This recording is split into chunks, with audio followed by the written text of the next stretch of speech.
I love when the streams of life, I don't know what happened, but and you guys came in with a different bolt of the anointing this morning.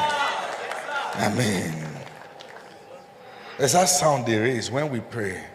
He answers us. Can we raise that sound again? Across all our centers, we're going to erase that sound. When we pray, who is going to help me?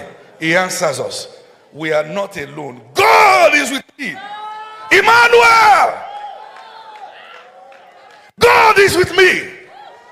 Say it again. God is with me. Say it again. God is with me. I am not alone. I'm not alone in this world. God is with me. When I pray, he answers me. Come on now. When I pray, he answers me. I am not alone. God is with me. Emmanuel. When we pray, he answers us. When we cry, he hears our voice. We are not alone. God is with us. Emmanuel. Emmanuel. When we pray, he answers us. When we cry, he hears our voice. We are not alone. God is with us. Emmanuel. Emmanuel. One more time. When we pray, he answers us. When we cry, he hears our voice. We are not alone. God is with us. Emmanuel. Emmanuel. We are not alone in this world. We are not alone in this world. We are surrounded with a great cloud of witnesses. As the mountains around about Jerusalem, so is the Lord encamped around us who do his will. Who art thou, mountain, before Zerubbabel? The name of the Lord is a strong tower. The righteous comes in and we are saved. Surely there is no divination against Israel, neither is there enchantment against Jacob. When we pray, We are not alone. he answers us. When we cry, We are not alone. we are not alone. God is with us. Emmanuel. Emmanuel. Thank you, Lord. We are not alone. Glory to God. Sit down for a moment. Some of you are worried. Some of you are troubled. What the kind of increase that God is bringing you into, the kind of visibility that maybe something might just suddenly happen and your life is cut off. No, your soul is escaped like a bird from the snare of the fowler. The snare is broken and you have escaped. How shall they say to my soul, flee like a bird out of your nest? My soul is escaped like a bird from the snare of the fowler. Greater is he that is in me than he that is in the world. Greater is he that is in me than he that is in the world. The Lord who has begun a good thing will perfect it. It doesn't stop halfway. I know. Oh, glory to God. Now sit down for a while. Hey. Now you must understand that the devil in his operation weaves strategies. He weaves devices.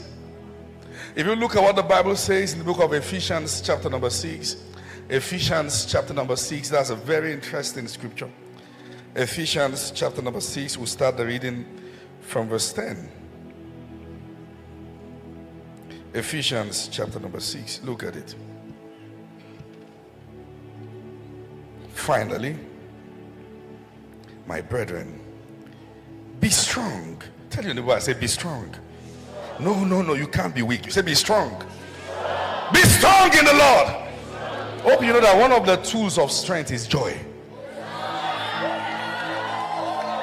Listen, sometimes you start asking yourself, my soul, why art thou disquieted within me?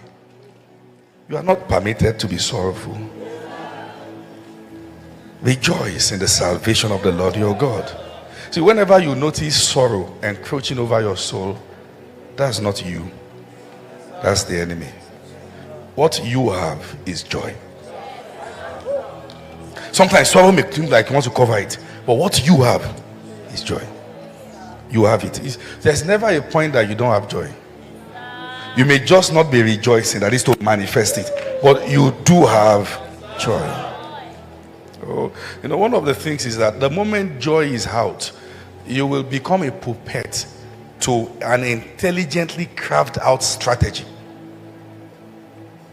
You will.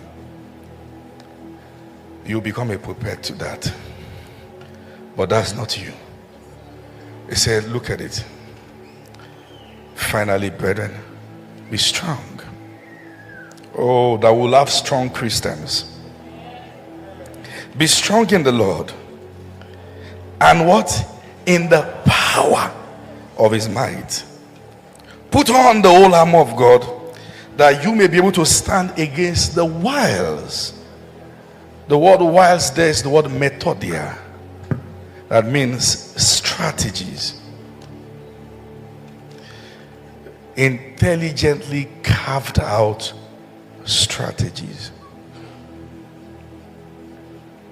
I don't know if they have the Passion Translation now. I'd like to read from there.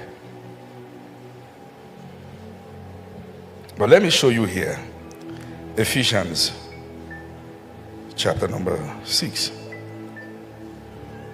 Oh, thank you, Lord Jesus. Are you there? Do they have it? All right, look at it. Put on God's complete set of armor provided for us, so that you will be protected as you fight against the evil strategies of who? The accuser. Your hand-to-hand combat is not with human beings, but with the highest principality and authorities operating in rebellion under the heavenly realms. For they are a powerful class of demon gods and evil spirit that hold this dark world in bondage. Have you heard people say things like, we are smart, we are the smart ones? No. Sometimes when you begin to say that as against the wisdom of scriptures, you have become a dummy in the hands of demons.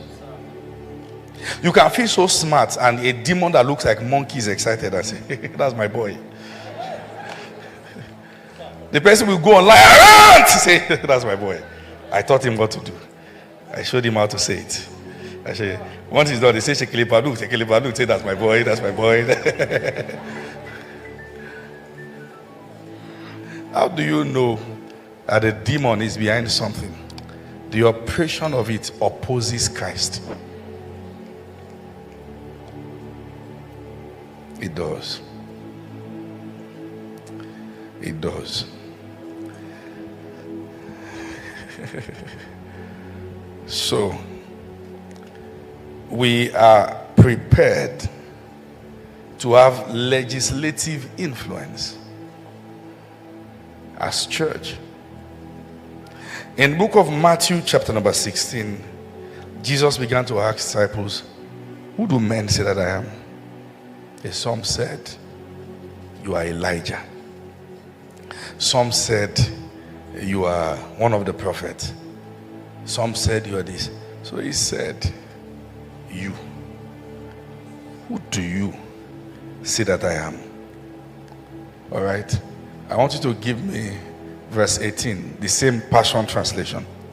It was Peter who spoke. You know, if you read it in King James, you may not understand the full. Yeah, because Peter spoke and said, you are the Christ, the Son of the living God. All right, then Jesus said yes. I say unto you, you are Simon Bar-Jonah. Flesh and blood has not revealed this to you, but my Father who is in heaven. So upon this rock I will build my church. But look at the actual word here. I give you hope you know his name was not Peter. His name was Simon, meaning a man of instability. When he came, he was Simon. He was not a stable man. Jesus looked at him from day one and called him Peter. Rock. Meaning that I choose not to see your instability. I make you stable by confession. That's what he did. So I gave you the name Peter, a stone. And this truth of who I am will be the bedrock foundation on which I will build my church, my what? Legislative assembly. Oh boy.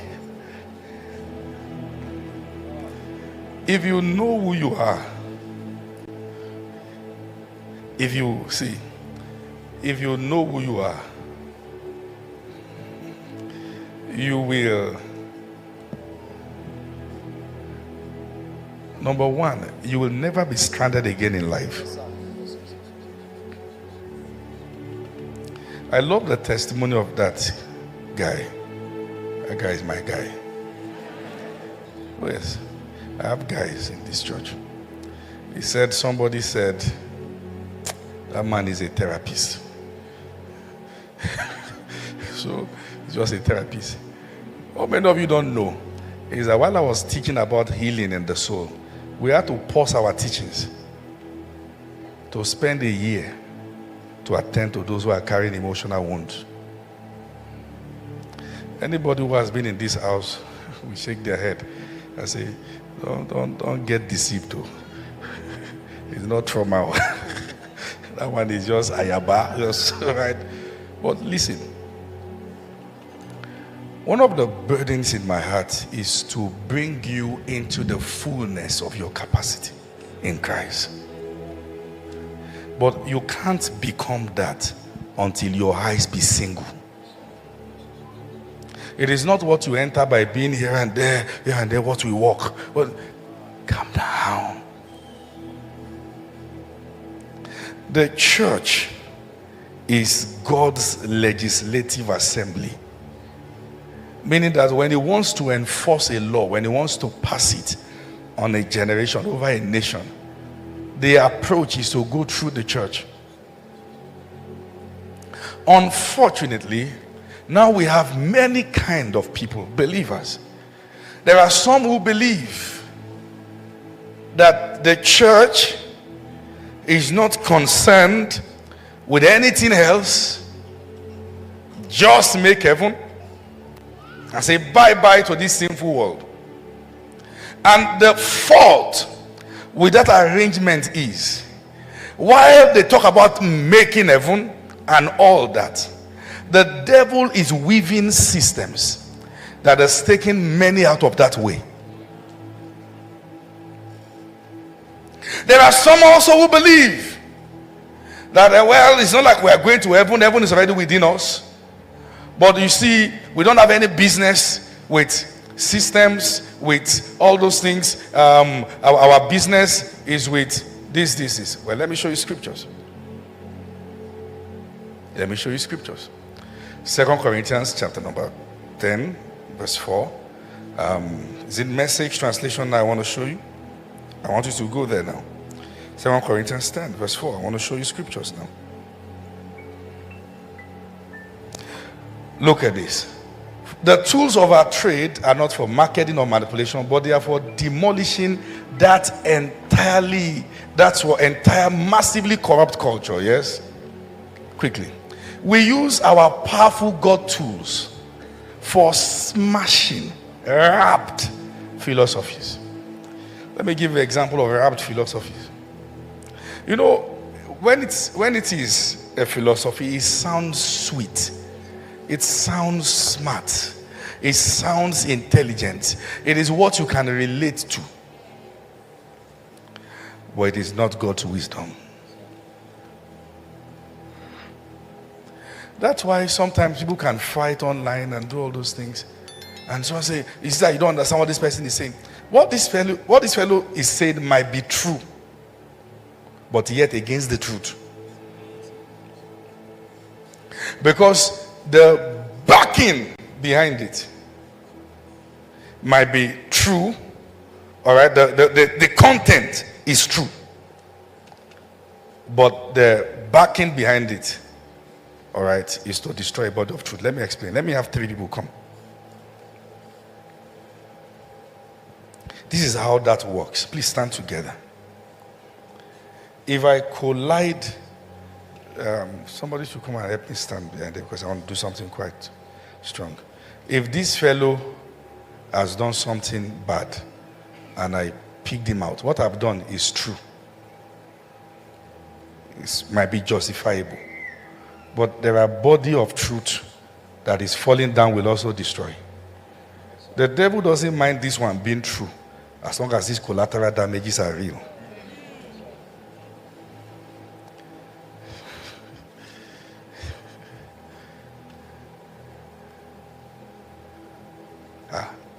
Put your hands on your head. Say, my head I can receive this. No, say it again, I can receive this. Say it again, I can receive this. Say it again, I can receive light. In the name of Jesus. I'm not dull of hearing. Amen. Put the hands down. Please sit down. That's why things are not judged as they appear. Let me share something with you. Recently, we shared a video of one of my spiritual daughters that we had to wrap the face, who was sharing a saga. I don't want to get into that. Do you know that before that was published online, I had to stay awake at night to cry? That whilst, yes, this must stop in the body of Christ, let there let there be no collateral damage.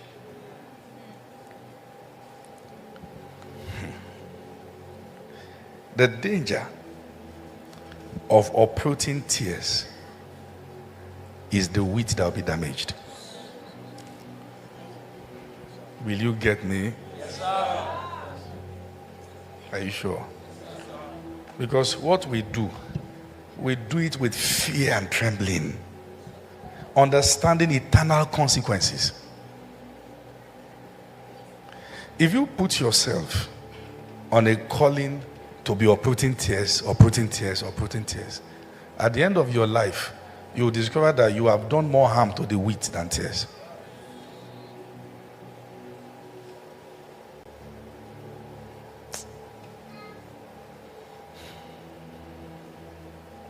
You know what I'm saying?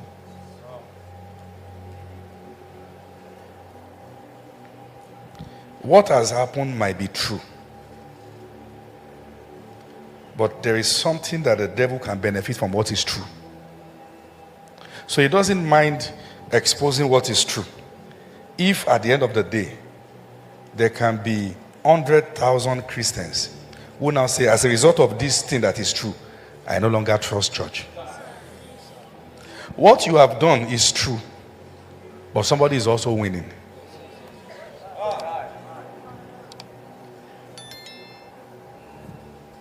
Do you get that?